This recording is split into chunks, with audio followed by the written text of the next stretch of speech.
कुरान पाक को पढ़ते हुए अगर तलफ़्फ़ुज़ में गलती आ जाए तो ज़ुबान आगे नहीं बढ़ पाती जब तक वो लफ्ज़ दुरुस्त अदा न किया जाए। जो शख्स पहले सलाम करता है वो तकब्बुर से पाक होता है।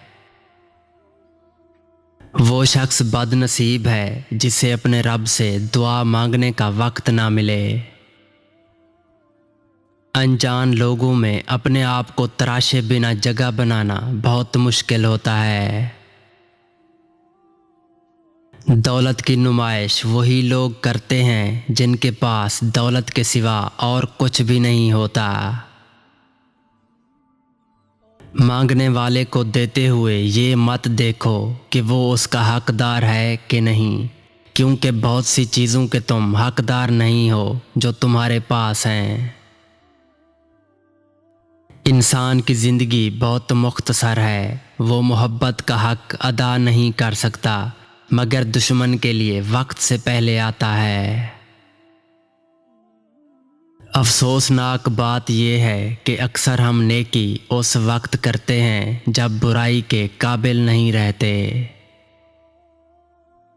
ज़िंदगी को किताब मत बनाएं, वो लोग आपको फेंक देंगे जिन्हें पढ़ना नहीं आता। सिर्फ दिल ही के अच्छे होने से बेहतर है कि इंसान ज़ुबान का भी अच्छा हो, क्योंकि लोगों का वास्ता सबसे पहले आपकी ज़ुबान से पड़ता है। दिल तक तो कुछ ही लोग पहुंचते हैं। किसी से बदला लेने का मज़ा 2-4 दिन रहेगा, लेकिन मुआफ़ करने का मज़ा सारी ज़िंदगी रहेगा। परिंदों की आवाज़ सुनना चाहते हो तो पिंजरा ख़रीदने से बेहतर है कि आप एक पौधा लगाएं। बदतरीन कहत एहसास का कहत है।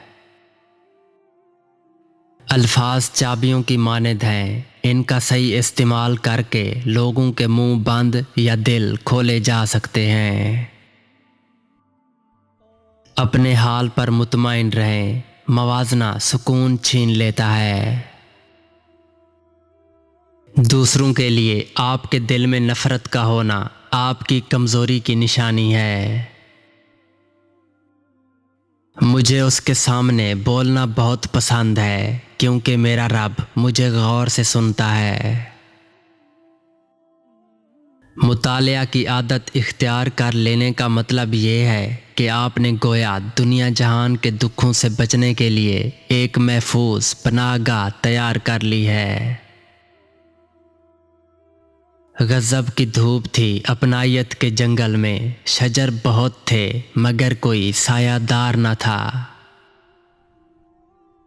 फलदार दरख्त के नसीब में पत्थरों की चोटें हैं, अगर हौसला नहीं तो बेसमर रहो। अपने रब को ये ना बताओ कि तुम्हारी मुश्किल कितनी बड़ी है, बल्कि अपनी मुश्किल को ये बताओ कि तुम्हारा अल्लाह कितना बड़ा है। जिसकी जैसी नीयत वो वैसी ही कहानी रखता है। कोई परिंदों के लिए बंदूक तो कोई पानी रखता है। दुनिया का सबसे खूबसूरत इंसान वो है जिससे बात करना और मदद मांगना आसान हो सकता है कि आपके पास बांटने के लिए कुछ ना हो, लेकिन शुक्र करने के लिए कुछ ना कुछ ज़रूर होगा। दूसरों की नीयतों की पड़ताल करना छोड़ दें, मुमकिन है उनकी तौबा आपसे पहले कबूल हो जाए। बदकिस्मत इंसान वो है जो उस्ताद है ना शागिर्द। इल्म ये है कि आपको मालूम हो कि क्या कहना है, हिकमत ये है कि आपको मालूम हो कि कब कहना है। नेक अमल बस वही है जो लोगों की तारीफ़ की तवक्का से बेनियाज होकर किया जाए। ज़िंदगी बचपन की तरह फिर कभी नहीं मुस्कुरा सकती, चाहे आप मट्टी जमा करें या खिलौने लें। जो कदम उठाने से आप डर रहे हैं वो सब कुछ बदल सकता है। वक्त एक ऐसी ज़मीन है जिसमें मेहनत के बगैर कुछ पैदा नहीं होता।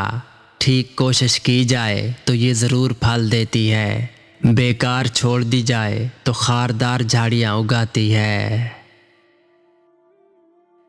खामोशी में राहत है, लफ्ज़ों का सफ़र इंसान को थका देता है। फल ना दरख्त के डाले को लगता है, ना उसके मजबूत तने को, बल्कि फल लरसती हुई आजिज़ सी शाख पर लगता है। अगर आप खुशगवार और मुतमईन ज़िंदगी गुजारना चाहते हैं तो लोगों से न जीतें, लोगों को जीतें। लोगों पर न हंसें, लोगों के साथ हंसें। मुसलमानों के ज़वाल की वजह इबादत में कमी नहीं, बल्कि दुनियावी मामलात में बेईमानी और इस्लाम को सिर्फ इबादत तक महदूद करना है। बहुत ज़्यादा मजबूत दिखाई देने का एक नुकसान ये है कि लोगों को कभी ये ख्याल नहीं आता कि आपको भी तसल्ली की ज़रूरत हो सकती है। माँ बाप की नाफरमानी मौत से पहले मौत का ऐलान है। अगर वालिदैन के बाल सफ़ेद हो रहे हैं तो समझ जाएं कि आपके पास उनकी खिदमत का बहुत कम वक्त बाकी है। उस्ताद और बाप की मोहब्बत समझ आने तक अक्सर देर हो जाती है। बिना किताबों के जो इल्म सीखा जाता है उसे ज़िंदगी कहते हैं। इंसान से ज़्यादा परिंदे दरवेश हैं, थोड़ा रिज़्क उठाया ज़्यादा छोड़ दिया। सबसे बड़ी सल्तनत अपने नफ्स का हुक्मरान होना है। गुनाह के दौरान मौत का न आना और गुनाह के बाद तौबा की मोहलत मिलना अल्लाह पाक का बहुत बड़ा एहसान है। घर सोने चांदी से नहीं, हमेशा अच्छे अखलाक से आबाद होते हैं।